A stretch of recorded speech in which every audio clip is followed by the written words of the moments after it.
Leaders from more than 20 countries will meet in Egypt on Monday to finalize an agreement aimed at ending the war in Gaza. The peace summit will be co-hosted by the Egyptian and US presidents. It comes as hundreds of thousands of Palestinians now return home that the ceasefire is in place. Aid trucks have begun delivering urgent supplies to Gaza. In Israel, thousands have packed Hostage Square in Tel Aviv in anticipation of the release of the remaining hostages held in Gaza. The remains of the deceased hostages will follow soon afterwards. The Israeli government has provided details of how that is about to happen. And unlike the ceasefire in January, it says Hamas will not make a public spectacle of the transfer. Release of our hostages will begin early Monday morning. We are expecting all 20 of our living hostages to be released together at one time to the Red Cross and transported among 6 to 8 vehicles without any sick displays by Hamas, the terror organization. The hostages will then be driven to forces inside of Israeli-controlled parts of Gaza and then transferred to the Re'im base in southern Israel, where they will then reunite with their families. Now let's cross over to the journalist Kristin Helberg. She's an expert on the Middle East. Kristin, the ceasefire is holding, aid is entering Gaza, and the hostages are supposed to be released tomorrow. Is this the beginning of the end of the war? Well, hopefully so. The Israeli government has always said that they continue their military operations only to bring back the hostages, to destroy Hamas. So with the hostages coming home, they are supposed to declare an end, an official end to this war, which is something that Prime Minister Netanyahu has not done so far. But if this holds and if this is the end of the war, this does not mean that it is the beginning of peace, because for that it would need definitely more. And also, once Israel receives the remaining hostages, it has so far not destroyed Hamas, which was an important aim of their campaign. What's keeping Netanyahu from breaking the ceasefire? Basically, it's Donald Trump himself who is supposed to force the Israeli government to hold their promise. And this is exactly what Hamas said before, that they don't trust the Israeli government in not restarting the war. They put their trust in Donald Trump because he has proven twice before that he is ready to use his leverage on Netanyahu. He has forced him to apologize to the Qatari prime minister after the attack on the negotiating team of Hamas in Doha. And he has forced Netanyahu to stop the 12-day war against the Islamic Republic of Iran back in June. So if he wants, he can use this leverage. And Hamas has the hope that, that Donald Trump will do so. Plus, there is even an interest of Netanyahu maybe to stop the war, because the military itself says it has no interest to go back. It is overstretched. The Israeli public is tired of this fighting. So Netanyahu could maybe use this moment of triumph and call for early elections and maybe look for new coalition partners. Now, we're seeing elements of Hamas still functioning, and Israel is still in parts of Gaza. Who is in control there right now? We see that in the areas that the Israeli army is withdrawing from, there are forces from the Interior Ministry in Gaza, which used to be under Hamas control. Now, this is a transitional period. We need, obviously, Palestinian forces to reinstall public order that has broken down a long time ago. We even see Israel that was arming some tribal forces, militias in the south. This is a big risk and a danger. So it needs to be Palestinian forces who have to take over control. And Egypt and Jordan are actually now training 5,000 Palestinian forces to enter Gaza and to take over control. And this is important because Hamas itself has made it very clear that they are only giving up their arms to a Palestinian force and not to some kind of international colonial perceived power. Now, on Monday, as we've heard, Donald Trump will address the Israeli parliament before he's going to be heading to Egypt to this international peace summit on Gaza. What can we expect to come out of this summit? It's quite an impressive list of international leaders there. It's from different Arab countries, European countries, from Indonesia, from Turkey. So I think the idea is to use this momentum really to keep this plan of evolving into something different. Now, if this is only about paying for the restructuring of Gaza, this will not be enough, because what is at the core of the problem is the Israeli occupation. So the idea is to get some diplomatic efforts here, to get some diplomatic soft power efforts from different countries to make sure that, for example, the issue of the West Bank is being addressed, how Gaza is to be united with the West Bank, how to create a Palestinian leadership that is, legitimate from the Palestinian point of view. And this needs a lot of effort, not only money to rebuild Gaza. And this is probably something that needs to be discussed tomorrow.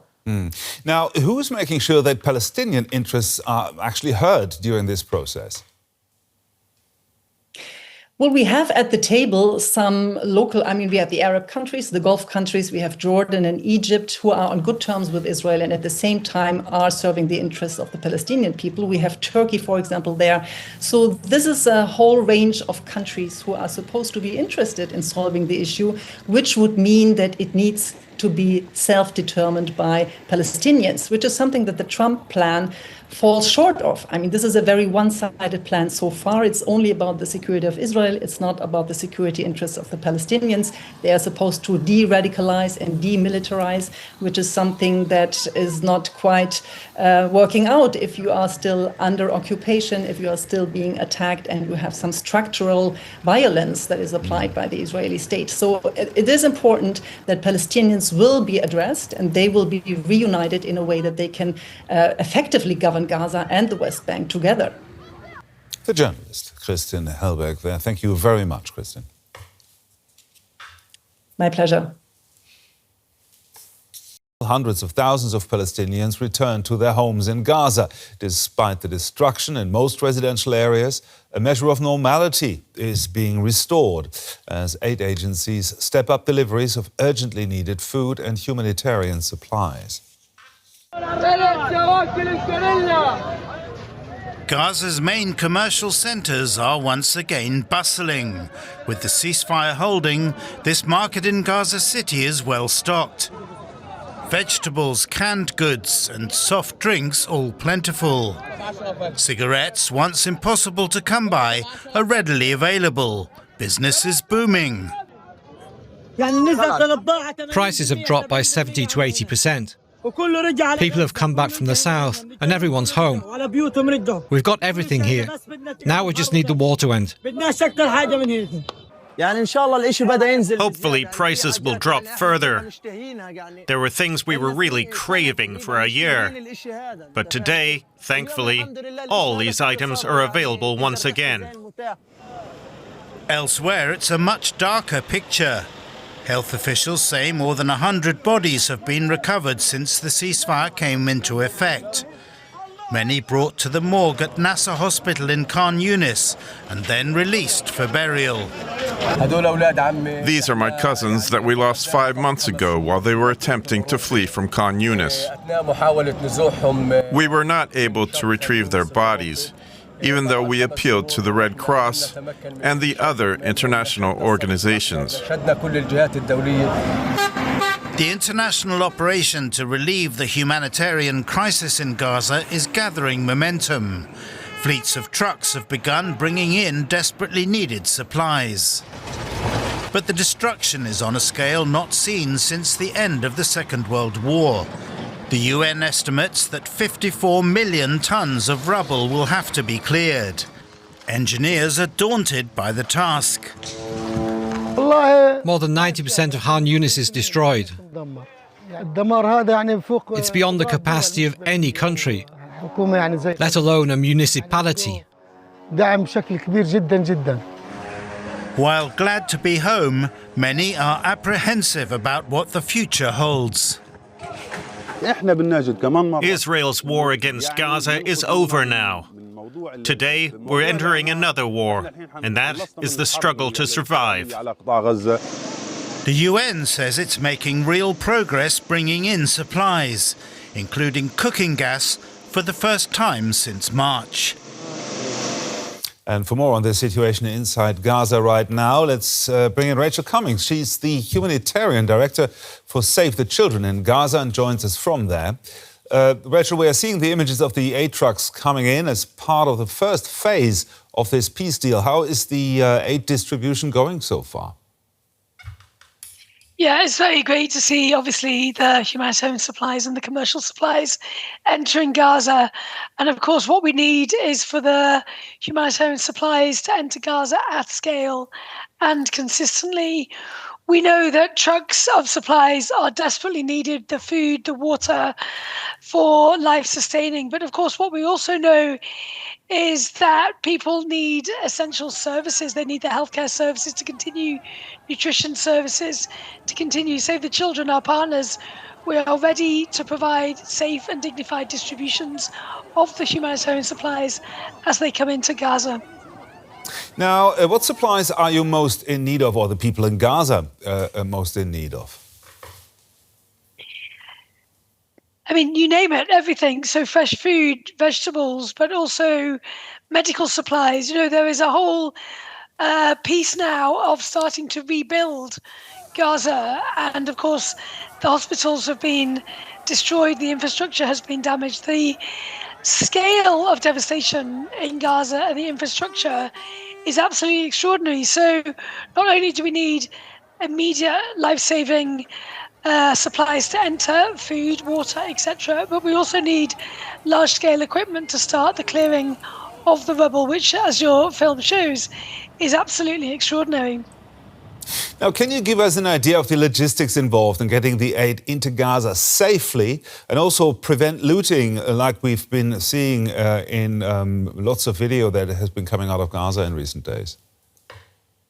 I mean, as I said, what we need is humanitarian supplies to enter at scale and consistently, and to allow us as humanitarian actors to provide the confidence to communities that supplies are coming and that they will be receiving the humanitarian assistance. Now, we need to be identifying the most vulnerable within those communities. So children who head up households, women who head up households, the disabled, the elderly.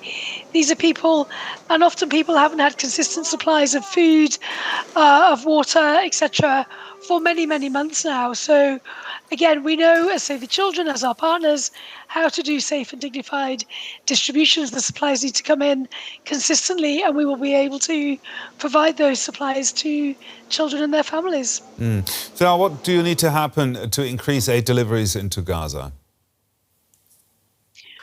Well, we need the trucks to enter into Gaza. So at the moment, the talk is of 600 trucks plus fuel, of course, which is absolutely essential to keep the hospitals, to keep the kitchens up and running. We heard today that cooking gas has entered.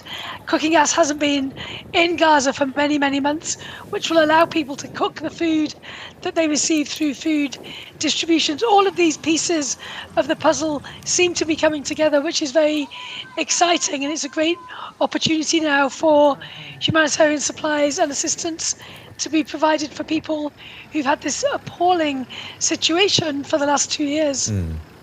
Rachael Cummings there, the Save the Children in Gaza. Thank you, Rachel. Thank you.